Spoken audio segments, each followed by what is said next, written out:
Good morning, everyone. Brian Connors with the Connors Report.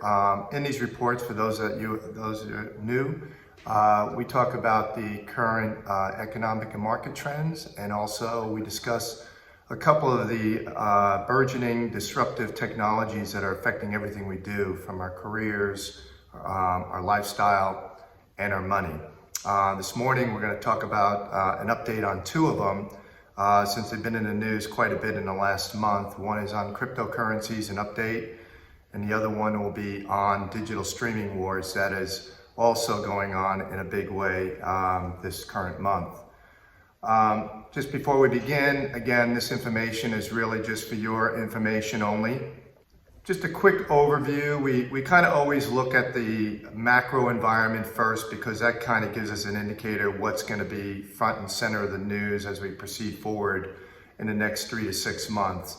The three here that I think are important are, again, we're seeing a rapidly declining COVID new cases in the US, which is leading to the opening of the economy and affecting everything on the economy in general, but also the markets and what we expect to happen in the next 6 to 9 months. Part of that that is starting to show up as a result of supply chain disruption, also a lot of extraordinary consumer demand. We're starting to see inflation heat up.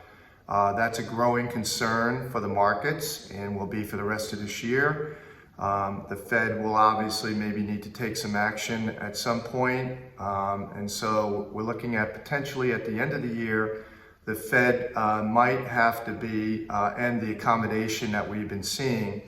That's a complicated subject, but there's a number of ways the Fed can introduce liquidity into the financial system. And it's been kind of a fire hose in the last 12 months. But we're probably coming closer to the end of that, and that's going to have some ramifications on the markets as we get later in the year. Okay, quick overview of the economic metrics. We're seeing phenomenal growth right now, and a lot of people worry about, is the economy going to run off the cliff and we're going to go back into a recession? Well, it doesn't look like anything imminent. If you look at the current estimates for this quarter, we're looking at 10% growth. Which is really phenomenal in terms of comparison against prior periods. And the annual growth rate in the first quarter was 6.4. Some projections are floating around possibly 6 to 8% in the third quarter. And then as we get into the fourth quarter, we might see some slowing down because of what some things might be going on with the Fed. The other major metric that I think everybody's worried about is inflation, and the CPI number was running at about a 4.2% rate in April. That is well above the 2% rate that the Fed has as a target.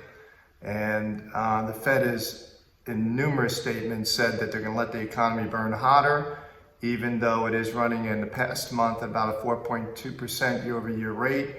The Fed is still saying that they do not want to raise rates yet, which is good for consumers, good for people that want to buy a home. It's obviously helping the markets, sustain the markets, but it is worrisome to some market analysts about what that means going down the road in terms of corporate profits, among other things.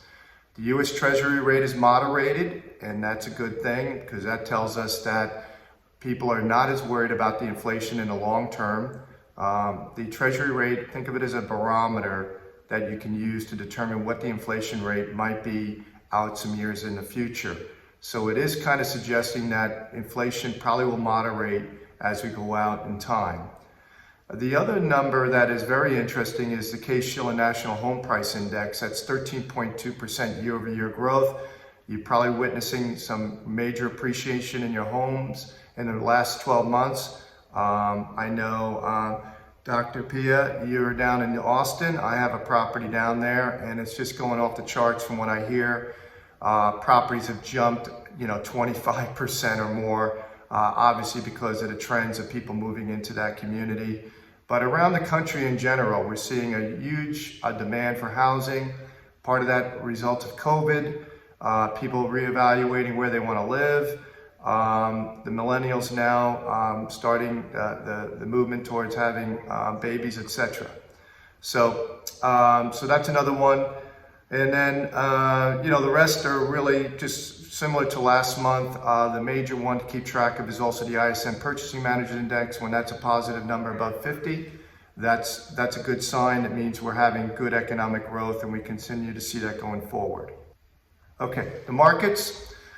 Good numbers so far year to date, a lot better than expected. A lot of people felt after last year we might see some correction, and we did see a modest correction in the NASDAQ technology sector. Largely, again, concern over interest rates because of inflation, and since that's moderated, the markets have rebounded accordingly. The markets are not cheap.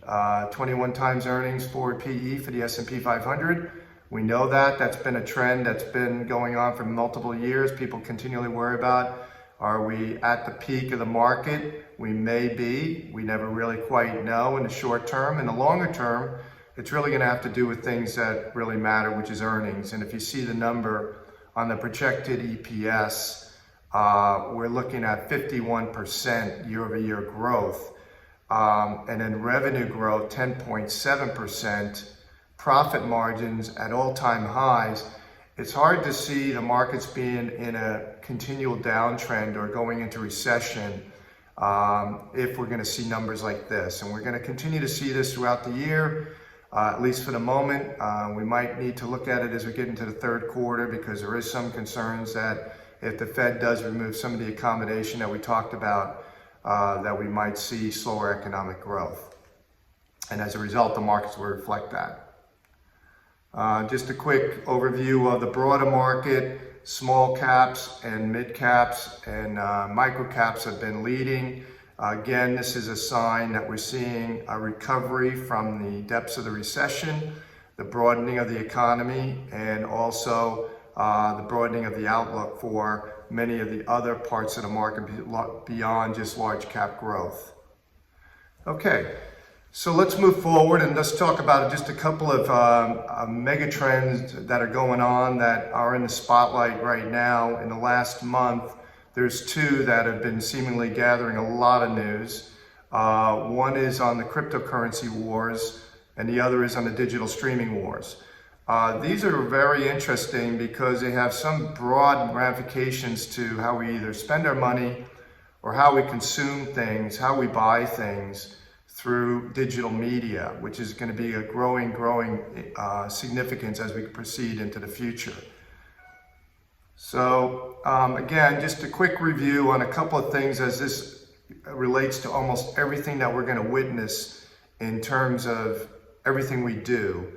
It has to do again with the network effect and Metcalfe's law about the exponential nature of when something goes digital, what happens. And we're seeing that across just about every industry right now. And this is going to be something that's going to affect the way we consume products and services, and also the way we're going to have to consider delivering products and services. This relates to several laws. We won't go over all of them, but we'll just kind of highlight them. Moore's Law, which is the doubling of computer capacity every 18 months. Thinking about that in 10 years, that means 64 times more power in computing, and that's going to only accelerate with the way that the technologies are converging, as Bill mentioned earlier. We're going to see accelerating returns on new technologies going forward, so this is only going to speed up, not slow down. So get ready, buckle up. The future is here now, and it's coming faster than we think. This is also from the law of convergence. We have multiple technologies converging to disrupt major industries, as well as what we do with our purchasing habits.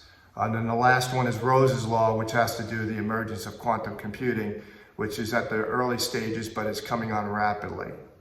Okay, the multiple 6 Ds of exponentials: digitization, deception, disruption, demonetization, dematerialization, and democratization.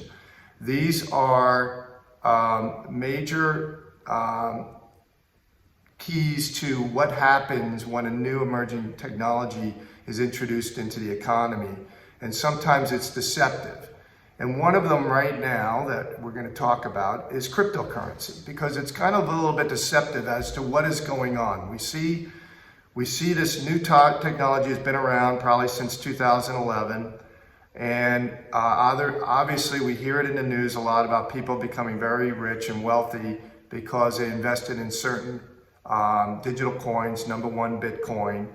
But more recently, we've heard about a new coin called Dogecoin or Dog eCoin.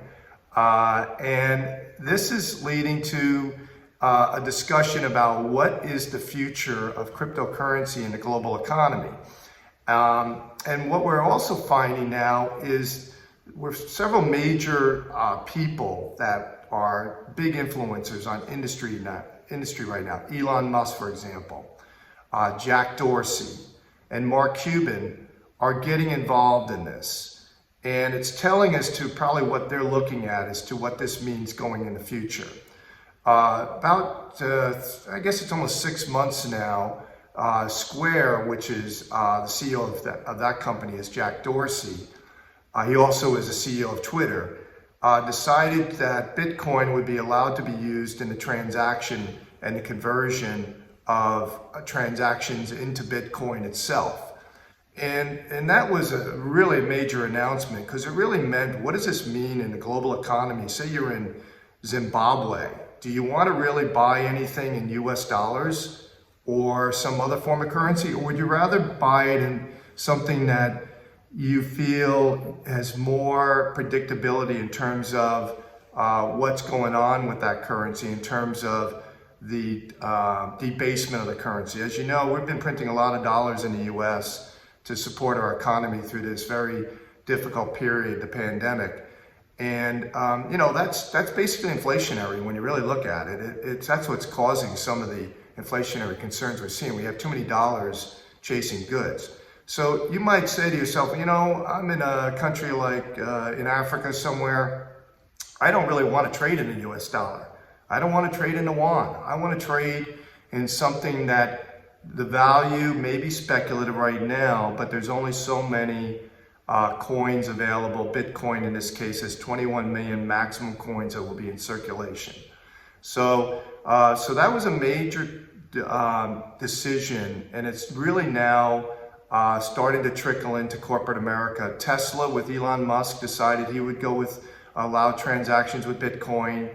I think Oracle has decided to proceed on that basis, as well as I think HP and some others. So some people think if 1% of corporate liquid assets, let's just say the treasury account that they maintain and the cash that they maintain, you could see if 1% of that went into cryptocurrency, the currencies themselves that have limited supply, like Bitcoin, you could see potentially a higher valuation on the currency itself. Not saying that's going to happen.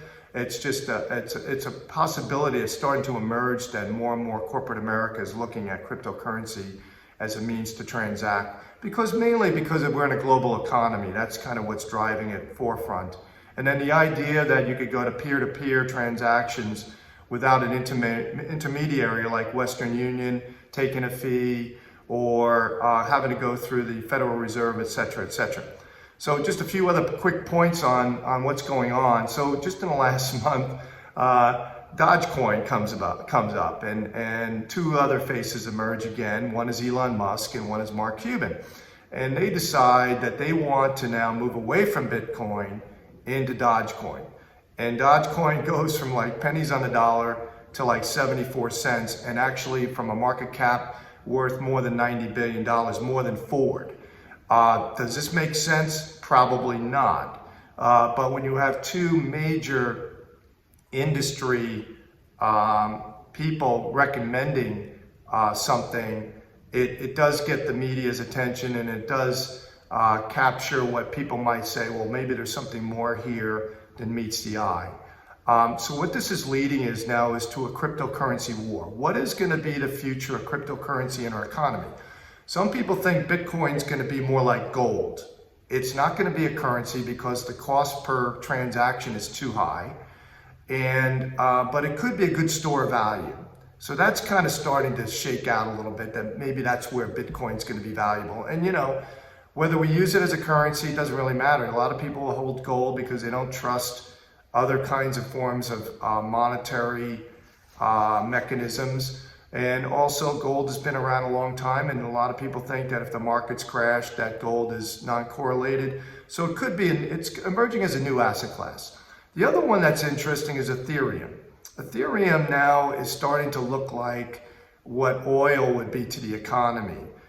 It's really designed more for the commercial transaction of the global economy, which makes it more interesting in a way because, you know, if you think about the concept of smart contracts, which we'll show this a little bit just here, the idea of smart contracts, a digital identity, and smart objects, this has real commercial value. So, you know, some people think in the end of the day, it might be the network effect of Ethereum and the ability to use that as the base blockchain technology for digital commerce might be the ultimate winner. We'll have to see how that shakes out. But in the end, we have, you know, a little bit of a war going on in the media about what is going to be the next generation. And on top of that, we have two countries now, China #1, and we have the US now talking about a digital currency. China just announced it, which if you remember a company called Alibaba had a division of it, which is Alipay, which was going to spin off to be the Ant Group. The Ant Group was going to be worth $300 billion on the IPO. So this is really big stuff. And if you look at the broader economy, the whole economy altogether, it's about $100 trillion. So a small percentage of that, if you look at only about 2% right now, is digital or cryptocurrency. So something we'll be watching as we go forward, but it's going to get interesting. I see this year as more and more there's a fight over what is the ultimate currency going to be to replace the dollar or to be the next pseudo dollar. Okay, the next big trend that's really emerging is digital streaming. And digital streaming, there's been a lot in the news. Steve Kwan, I think, mentioned earlier, with Amazon's purchase of, or projected purchase of the MGM studios for $9 billion.